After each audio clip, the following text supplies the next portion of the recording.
ថ្ងៃទី21ខែតុលាឆ្នាំ2025ការវិភាគតារាងប្រចាំថ្ងៃនៃដូ9មុនពេលគឺដំរី Crazy ចាប់ផ្ដើមផ្លាស់ទី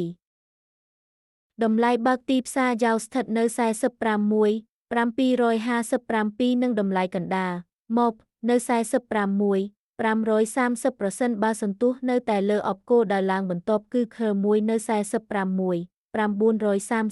45,933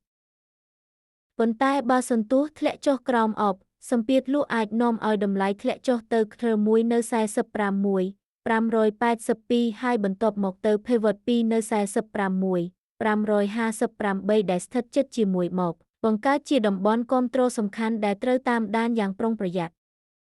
គួរឲ្យចាប់អារម្មណ៍ណាស់ថាខ្សែបានក្រហមអស់រយៈពេល2សប្តាហ៍ដែលបង្ហាញពីសម្ពាធលក់ជាប់លាប់ជាសញ្ញាដែលអាចបង្ហាញពីស្ថានភាពដំរី Crazy កំពុងត្រៀមផ្លាស់ទីវាអាចជាសញ្ញានៃការប្រមូលស្តុកធំឬជាប្រៃសណីយ៍ចាប់ស្ពាននៃទីផ្សារទោះជាយ៉ាងណា Cash នៅតែបង្ហាញទីដើរឡើង Bullish បង្ហាញថាអ្នកទិញបន្តមានភាពសកម្ម